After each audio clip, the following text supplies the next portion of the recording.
রাধে রাধে, জয় রাধে, হরে কৃষ্ণ, জয় গুরুদেবের জয়, জয় গুরুদেবের জয়।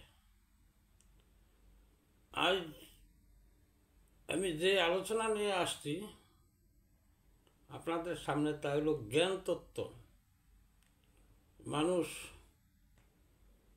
যে কোনো কিছু শ্রবণ করে তাকে শ্রোতা বলা হয়। এই যে শ্রোতা, এই শ্রোতা কিন্তু দুই প্রকার, প্রধানত দুই রকমের শ্রোতা। কীরকম? উৎকৃষ্ট শ্রোতা আর অপকৃষ্ট শ্রোতা। এই যে দুই প্রকার শ্রোতার ভিতরে উৎকৃষ্ট শ্রোতা যে, তাও কিন্তু চার প্রকারের উৎকৃষ্ট। কীরকম? এক নম্বর হলো চাতক পাখি শ্রোতা, দুই নাম্বার হলো রাজহংস শ্রোতা, তিন নাম্বার হলো তোতা পাখি শ্রোতা, চার নাম্বার হলো মিন বা মাছ শ্রোতা। এই গেল উপকৃষ্ট শ্রোতার কথা। এবং অপকৃষ্ট শ্রোতা যে আছে তাও চার প্রকার। কীরকম? এই চার প্রকার কি? এক নম্বর হলো নেকড়ে শ্রোতা, দুই নম্বর হলো বরন্ডা পাখির শ্রোতা, তিন নম্বর হলো বৃষ বা ষাঁড় শ্রোতা, চার নম্বর হলো কি উট শ্রোতা। এই যে শ্রোতাগুলির কথা বললাম, এই উৎকৃষ্ট চারজন শ্রোতা আর অপকৃষ্ট চার রকমের শ্রোতা। এখন আমি এর বিবরণ দিতেছি। যেমন চাতক শ্রোতা, উৎকৃষ্ট শ্রোতার চারটে আগে দিতেছি। এই চাতক শ্রোতা মানে চাতক পাখি যেমন বৃষ্টির জল ছাড়া অন্য কোনো জল পান করেন না, এই তেমন এই চাতক শ্রোতা ভগবানের শ্রীকৃষ্ণের সাথে সম্পর্কহীন কোনো শাস্ত্র গ্রন্থ শ্রবণ করে না।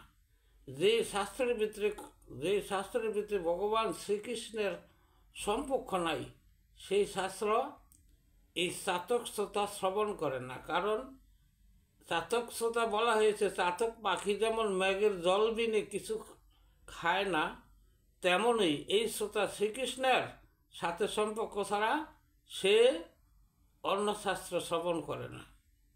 দুই নম্বর হল রাজহংস। রাজহংস জল আর দুধ মিশ্রণ থেকে দুধটুকু গ্রহণ করে। এইরকমই এই রাজহংস শ্রোতা বক্তা যে বিভিন্ন বিষয় আলোচনা থেকে এই যাই বলুক না কেন, ভগবান শ্রীকৃষ্ণের বিষয় সারাংশ যতটুক ওইটুকুই সে গ্রহণ করে। আর অন্যান্য কথা যাই কিছু বলুক, সে কিন্তু ওইটি শ্রবণ করে, ঠিক আছে, ওইটা গ্রহণ করে না। রাজহংস যেমন জলে আর দুধে মিশিয়ে দিলে দুধটুকু সে নিতে পারে, এই দুধটুকু সে প্রাণ করতে পারে, কিন্তু জল থাইকা যায়। তদ্রূপই এই শ্রোতা কীরকম? এই ভগবান শ্রীকৃষ্ণের বিষয় যে সারাংশ এইটুকু নিয়ে যায়, আর অন্যটি তার প্রয়োজন পড়ে না। এখন আসলে তিন নম্বরে তোতা পাখি শ্রোতা। এই তোতা পাখির মালিক, এই মালিকের থেকে যে তার এই কথাগুলি শোনে, মালিকে যা বলে শেষে তাই কিন্তু যা আবৃত্তি করে, আবার তোতা পাখি ঠিকই তাহা বইলা দিতে পারে, মালিকের সাথে সে কথা বলতে পারে, সে ভোলে না। তদ্রূপই তোতা পাখির শ্রোতা শাস্ত্র বা যার কাছ থেকে শাস্ত্র শোনে, সঠিক পুনরায় আবার ফিরে সেইটি বলতে পারে, সাথে সাথে একবার বললেই সে আবার সাথে সাথে বলতে পারে। তো এরকম এলো তোতা পাখি শ্রোতা। এইবার আসলো মিন বা মাছ। এই যে ক্ষীর সমুদ্রের মাছ যেমন মাছ কি করে, এই পলক কোনো দিকেই পলক ফিরায় না, নীরবে দুধ পান করতে থাকে, তেমনই এই মীন শ্রোতা কী করে বক্তার দিকে তার পলক ফিরায় না, ওদিকে তাকায়া সে এই নীরবে শ্রীমদ্ ভাগবতের বা কৃষ্ণ কথা সে শ্রবণ করতেই থাকে। এই গেল আমাদের উৎকৃষ্ট শ্রোতার কথা। এখন আমি বলবো অপকৃষ্ট শ্রোতা। অপকৃষ্ট শ্রোতা কীরকম? এক নম্বর হলো নেকড়ে। এই নেকড়ে শ্রোতা এই বনের ভিতরে যে থাকে, হরিণ কিন্তু সুমধুর মুরলীর ধ্বনি বা সুমধুর কোনো শব্দ সে শুনতে ভালোবাসে।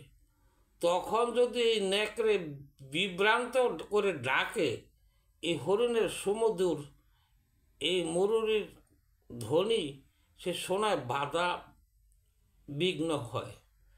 তেমনই এই যে মূর্খ শ্রোতাটা যে নেকড়ে, সে উচ্চ স্বরেও আন কথা শোনে এবং মধুর বিষয় ভাগবত শ্রবণের ভক্তের মনে যে মর্মন্তে ব্যথা হয় সৃষ্টি করে, তা কিন্তু এই শ্রোতা এই নেকড়ে কিন্তু বোঝে না। সে তার কথা তদ্রূপই এরকম কতগুলা মূর্খ শ্রোতা আছে, তারা কৃষ্ণ কথা শোনার সময় তারা কি করে এই আন কথা বলতে থাকে, তারা বিষয় বাসনার কথা বলতে থাকে। তখন যেই ভক্তের কথা শোনে তার কি হয়, এই শ্রবণে সে বাধা সৃষ্টি হয়। তদ্রূপই এই শ্রোতা। এরপর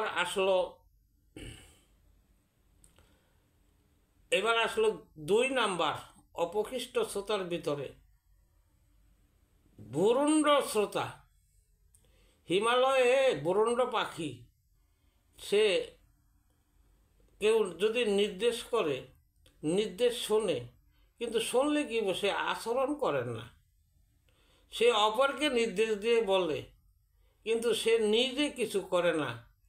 তদ্রূপ এরকম কিছু শ্রোতা আছে যে অন্য কেউ যদি পাশে কৃষ্ণ কথা শোনেই তোমরা কথা শোনো, এই দুষ্টামি করো না বা শ্রবণ করো, আসলে কিন্তু নিজেই শ্রবণ করে না।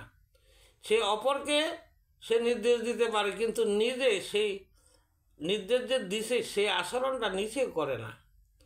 তাই এটাকে বলা হয় ভুরুণ্ড শ্রোতা। এখন আসলো এই অপকৃষ্ট শ্রোতার 3 নম্বর বিশ্ব বা সার। সার মানে গরু, যে সার, এটাকে আবাল গরু যেমন সুগন্ধ কটুগন্ধ বিচার করার জ্ঞান নাই, তেমনই সেই শ্রোতার এই শুনতে থাকে, কিন্তু কি ভালো মন্দ কি বলল সে কিন্তু সে বোঝে না, ওই এমনি বৈশা রয়েছে। তাই তাকে কি এই আবাল শ্রোতা বা কি বলা হয়, সার শ্রোতা বা বিশ্ব সার। এইগুলো 3 নম্বর শ্রোতার কথা। এখন হইল 4 নম্বরে অপকৃষ্ট শ্রোতা হইল কি উট। এই উট কি করে, আমের পাতা পরিত্যাগ করে, এত ভালো যে সুস্বাদু আমের পাতা এটা ত্যাগ করে দেয়া, নিমের তিতা পাতা গ্রহণ করে।